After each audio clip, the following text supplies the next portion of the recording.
जय हिंद दोस्तों, स्वागत है आप सभी का हमारे इस YouTube channel student study platform पर।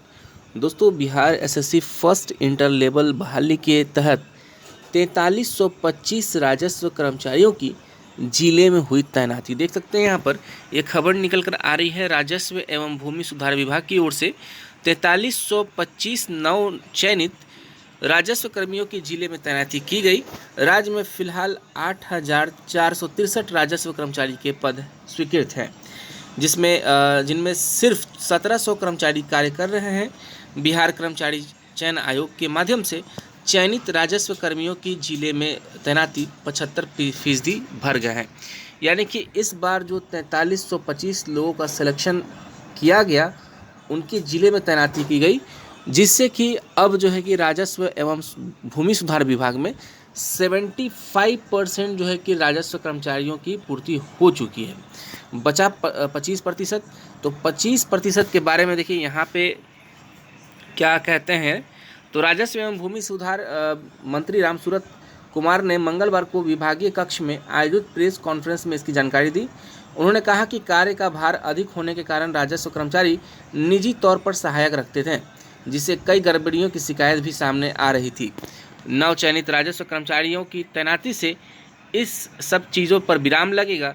उन्होंने कहा कि मुख्यमंत्री नीतीश कुमार के नेतृत्व में बिहार विकास के नए आयाम की ओर बढ़ रहा है। राजस्व मंत्री ने कहा कि राजस्व कर्मचारियों के पदस्थापन में पूरी पारदर्शिता बरती गई है, कोई पैरवी सुनी नहीं गई है। तो देखिए, एक चीज़ मैं बता दूं कि पोस्टिंग को लेकर बहुत छात्रों ने अपने अपने स्तर से जो है कि पैरवी की थी, लेकिन कोई पैरवी को सुना नहीं गया है। इनकी 2014 की यह रिक्ति है। जिलों द्वारा रोस्टरवार दी गई रिक्ति के आधार पर ही नियुक्ति प्रक्रिया की गई है। अब जिलों में जिला अधिकारी ही इनकी स्थानीय स्तर पर स्थानांतरण, पदस्थापन, स्थापना इत्यादि का कार्य करेंगे। इस मौके पर राजस्व एवं भूमि सुधार विभाग के अपर सचिव ब्रजेश मेहरोत्रा, सर्वे निदेशक जय सिंह, संयुक्त सचिव कंचन कपूर, एनआईसी के तकनीकी निदेशक शैलेश श्रीवास्तव सहित अन्य पदाधिकारी मौजूद थे। तो देखिए, एक चीज़ हमने यहाँ पे अभी बताया था आपको कि 75% तो फिलअप हो चुके हैं। इस पर जो है कि चर्चा हो गई कि 75% जो है कि यहाँ पर राजस्व कर्मचारी भरे जा चुके हैं। बाकी 25% के बारे में जो है कि मंत्री जी ने कहा है कि इसको भी वो जल्द से जल्द भरेंगे, और जितने भी जो है कि जिलों में ये पोस्ट खाली है, उस पोस्ट के लिए वहाँ से वैकेंसी मांगी गई है कि कहाँ पे कितना खाली है, और उसके बाद इसकी भी वैकेंसी को लेकर बिहार एसएससी को पत्र लिखा जाएगा और जो है कि अधियाचना भेजी जाएगी और ये निकाल ली जाएगी। अब देखिए, इसमें क्या है कि ये सारी चीज़ें हो गई, और जो मीडिया कर्मियों की मौजूद में नव चयनित राजस्व कर्मचारी को जिला का आवंटन का कार्य एनआईसी द्वारा तैयार सॉफ्टवेयर के माध्यम से लॉटरी सिस्टम्स से पारदर्शिता के तहत किया गया। तो जो आपका जिला का आवंटन हुआ है, वह लॉटरी सिस्टम के आधार पर हुआ है। मतलब कि एनआईसी के पोर्टल पर डायरेक्टली डाला गया, कंप्यूटर पर रैंडमली। अगर आपका पटना है तो चला गया, आपका जो है कि नालंदा चला गया या कहीं चला गया। तो ऐसा नहीं है कि पटना वाले को पटना ही मिल गया। तो इस तरह से जो है कि ये आपका तैयार किया गया है। और यहाँ देखिए, और यहाँ पर देखिए, कहा जा रहा है कि राजनीति में पैरवी एक प्रक्रिया है। रामसूरत राजस्व एवं भूमि सुधार मंत्री रामसूरत कुमार ने मंगलवार को विभागीय कक्ष में आयोजित प्रेस कॉन्फ्रेंस में कहा कि राजनीति में पैरवी एक प्रक्रिया है। इससे कानून तो नहीं कहा जाएगा, लेकिन जनता और नेता के बीच पैरवी चलती है। उन्होंने सीओ और राजस्व कर्मचारी के स्थानांतरण के विवाद को स्पष्ट करते हुए ये बातें कही। तो देखिए, इस प्रकार की बातें हुई थी बीच में कि जो है कि बड़ी संख्या में जो है कि उन्होंने सीओ का तबादला इधर से उधर किया था, जिस पर बवाल हुआ था। और इन्होंने कहा कि गौरतलब है कि 30 जून को बड़ी संख्या में सीओ और सहित राजस्व कर्मचारियों का स्थानांतरण किया गया था।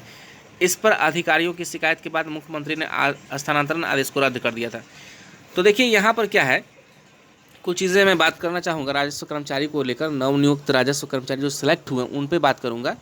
तो पहली बात कि राजस्व कर्मचारियों का रैंडमली सिलेक्ट हो जाना अच्छी बात है, लेकिन छात्रों के मन में एक सवाल है कि जो छात्र पटना ज़िले में है, उनके गृह जिला से 500 किलोमीटर दूर देना उचित नहीं लगता है। जहाँ पे 1900 का ग्रेड पे है और 1900 के ग्रेड पे पर 500 किलोमीटर दूर भेजा जाना उनके लिए उचित नहीं है। कुछ चीज़ें यहाँ पे भी है, कुछ चीज़ें ऐसी हैं जो दिव्यांग छात्र हैं, महिला छात्र हैं, उनको 500 600 किलोमीटर दूर भेज दिया गया है। तो ये थोड़ा छात्रों को जो है कि अच्छा नहीं लग रहा है। उनका कहना है कि हमें हमारे गृह जिला के आसपास ही दिया जाए, और ये बातें सही भी है कि दोस्तों देखिए, अगर आप जैसे कि यहाँ पर जो मंत्री हैं उनका कहना है कि गृह जिला रहने से यहाँ पर जो है कि भ्रष्टाचार बढ़ने की संभावनाएं होती है। तो ठीक है, कम से कम छात्रों को उनके गृह जिला के कम से कम 50 किलोमीटर 100 किलोमीटर के दायरे में रेडियस में दिया जाता है, जिससे कि छात्रों को जो है कि 1900 के ग्रेड पे काम करने में सहूलियत भी होती और वह अपने गृह जिला के आसपास होते हैं। हालांकि बात आपकी सही है कि जब गृह जिला होता है या अपना जो ब्लॉक होता है उससे जो है कि भ्रष्टाचार बढ़ती है, लेकिन कम से कम इतना दूर ना दे दिया जाए कि जो छात्र हैं, जो अभ्यर्थी हैं, उनको काम करने में ही दिक्कत आए। तो इस प्रकार की चीज़ें को लेकर देखिए छात्र अब जो है कि मुख्य जो है कि यहाँ पर जो मंत्री हैं उनको अब पत्र के माध्यम से इस बारे में अवगत कराएंगे, और देखिए इस पर मंत्री जी का क्या निर्णय होता है। उसके अलावा बात करें जो राजस्व कर्मचारियों का सिलेक्शन हुआ है, आगे की क्या प्रक्रिया होगी, तब प्रक्रिया को लेकर मैं बात करूं दोस्तों, तो प्रक्रिया में आपको सबसे पहले बताऊं कि आपने देखा कि कल ही आपकी जो है कि जिला अलॉट हुई, इसके अलावा आपको कुछ किया नहीं गया है। तो धीरे धीरे करके जो है कि आपको आने वाले सप्ताह के अंदर में आपको क्या देखने को मिलेगा कि राजस्व एवं भूमि सुधार विभाग के वेबसाइट पर आपके जो जिले हैं उसके लिए आपका एक फॉर्मेट मिल जाएगा कि ये शपथ पत्र है आपको ले जाने हैं, ये डॉक्यूमेंट्स ले जाने हैं। तो जैसा कि किसी का मधुबनी जिला है, ठीक है, तो उनका डॉक्यूमेंट वेरिफिकेशन मधुबनी जिले में होगा, उनके भी जो है कि विभाग में, जिला मुख्यालय में। तो आपको वो डॉक्यूमेंट्स ले जा कर के जो है कि वहाँ पर जो है कि वहाँ ले जा करके आपको सत्यापन कराना होगा, डॉक्यूमेंट वेरिफिकेशन कराना होगा। उस वेरिफिकेशन के बाद ही आपका जो है कि जिला में जो है कि प्रखंड अलॉट होगा, और अलॉट होने के साथ साथ उसके साथ मैं बता दूं कि 15 दिनों की ट्रेनिंग जिला स्तर पर आपकी कराई जाएगी। 15 डेज़ की ट्रेनिंग सबसे पहले, और जब 15 डेज़ की ट्रेनिंग कंप्लीट हो जाएगी तब आपको जो है कि पटना के स्तर पर मैं बता दूं, पटना में ही आपको 30 दिनों की ट्रेनिंग की भी बात कही गई है। यानी कि टोटल 45 डेज़ की ट्रेनिंग राजस्व कर्मचारियों की होगी। उसके बाद ही राजस्व कर्मचारी अपने हलकों में, अपने अंचलों में वो अपने कार्य को अच्छे तरीके से कर पाएंगे। तो ख्याल रखिएगा इस बात का कि 15 दिनों की ट्रेनिंग आपके ज़िले में ही होगी। जैसे मधुबनी जिला आपका मिला है तो मधुबनी में 15 दिनों की ट्रेनिंग होगी। उसके बाद हो सकता है कि कभी भी आपको बुला करके जो है कि 30 दिनों की ट्रेनिंग आपको पटना में करवाई जाएगी। तो ये दोनों ट्रेनिंग आपको करना बहुत ज़रूरी है, क्योंकि जो भूमि का जितना भी कार्य होता है, ठीक है, राजस्व कर्मचारी को जितना भी कार्य होता है उस कार्य को सीखने के लिए ट्रेनिंग बहुत ज़रूरी है दोस्तों। तो ये कार्य हैं अभी, और ये ट्रेनिंग के लिए जो है कि आपको जो है कि डीएम स्तर से आपकी ट्रेनिंग कराई जाएगी। एलआरडीसी है, जो है कि अंचल अधिकारी, ये लोग ट्रेनिंग में के लिए आपको जो है कि ये लोग कोऑर्डिनेटर टाइप के हो जाएंगे, तो ये आपकी ट्रेनिंग करवाएंगे। चलिए दोस्तों, आज के लिए बस इतना ही। बाकी की खबरों के लिए आप हमारे चैनल को सब्सक्राइब कीजिएगा। धन्यवाद।